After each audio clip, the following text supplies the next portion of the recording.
These are their stories. Good evening. I'm Anita Thomas, and I'm currently the executive director of the Carolyn Dorfman Gas Company in Union, and I also have my own LLC, A.M. Thomas and Associates. I spent 18 years working in the telecommunications industry. I saved a lot of money from there. I had great bonuses, and I really wanted to go out on my own after I spent 18 years in industry to pursue things that were important to me. And so over the last 11 years, I had to go back and forth between working full-time for small organizations and so that I could have health insurance. And because I never made the same amount of money working for those small startup medical education companies, charter schools, and dance companies, as I've had to live on my savings. And you know, they say you're supposed to have 6 months worth of savings so that you can live. Well, I've actually had 11 years worth of savings. And what has wiped out my savings is paying for health insurance as a single, self-employed entrepreneur. My closest friend from childhood, Stu, was 28 when he noticed a testicular enlargement. Being a freelance cameraman and getting paid a small salary in New York City, he could not afford the $300 monthly premium for healthcare insurance. Discouraged from seeking medical attention, he waited months, and only after suffering a severe, sharp back pain did he see a primary care physician. The physician immediately referred him to a urologist and for an ultrasound. On that day, Stu applied for the $300 freelance workers insurance through HIP.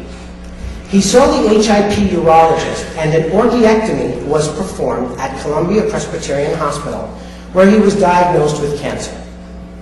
A follow-up CT scan revealed 2 large masses, one of which was pressing on his vena cava and measured 10 centimeters in size, this representing metastatic cancer to the lymph nodes from the testicle into the abdomen. Next, he was referred to Memorial Sloan Kettering to see a world authority on this type of metastatic testicular cancer. But Memorial Hospital didn't take his insurance. They took GHI, Blue Cross Blue Shield, and Medicaid, not HIP. Stu decided to resign from working and apply for Medicaid, an exhaustive process riddled with endless questions about why a strong, educated young man is unemployed. Stu underwent chemotherapy, followed by a major abdominal operation to remove the cancer. I think that the healthcare system failed him.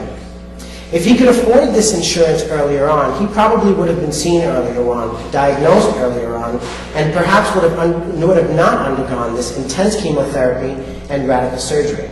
I'm happy to share with you that Stu is healthy and has been cancer-free for 3 years. He is currently employed and pays $500 a month for Blue Cross Blue Shield healthcare insurance. It was a time that I was hemorrhaging on my job, and my job sent me to the hospital. And the health care didn't pay my bill. They garnished my job, they did not pay. Female college student attends college out of state. Now, for college students, anytime you go out of state now, most universities require that you pick up additional insurance besides the coverage that you have with your family. So this college student had a pre-existing condition, but was studying, going up to college, all of a sudden gets an attack, is admitted to the hospital. There again, the doctors examine, say, by all means you need to be hospitalized. They put this student on an IV. And what happens in this situation? This is not a situation where there is no insurance. This is a situation where there are 2 insurance companies. And what will happen when you have 2 insurance companies? Will you have double the coverage? No, no, no. Both insurance companies disclaimed, saying the other one is the primary coverage insurance company. These things, you can't make this stuff up. My name is Smith. I'm from Castle Hill Nursing Facility. I'm with 1199 Union. I've been a CNA for 3 years.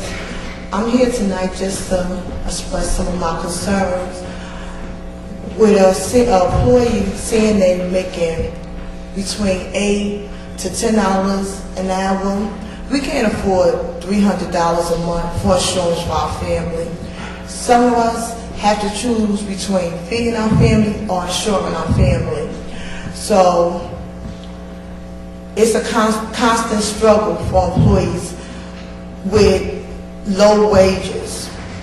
So Congress or different, groups or communities or whatever, we're reaching out to y'all, because if we're not well, how are we going to be able to take care of the elderly that need our help? Good evening. My name is Rudy Osting, and in 2003, after 4 years in the Marine Corps, I found myself unemployed and uninsured.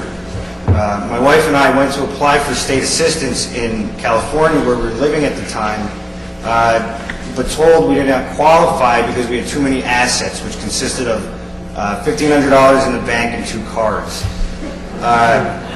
2 months after getting out, my wife needed to go to the emergency room, and for something that turned out to be very minor, but ended up costing us $4,000 for 2 hours and a couple IVs. If we had a VA hospital local to us, we could have used that, but we lived in a rural community which didn't have access to one. The closest one was 3.5 hours away. Every year, thousands of our service people is sent back into society with a completely inadequate support system. VA hospitals are notoriously backlogged and are usually long drives from where a lot of veterans live. Comprehensive healthcare reform would go a long way to helping our veterans make the transition back to civilian life.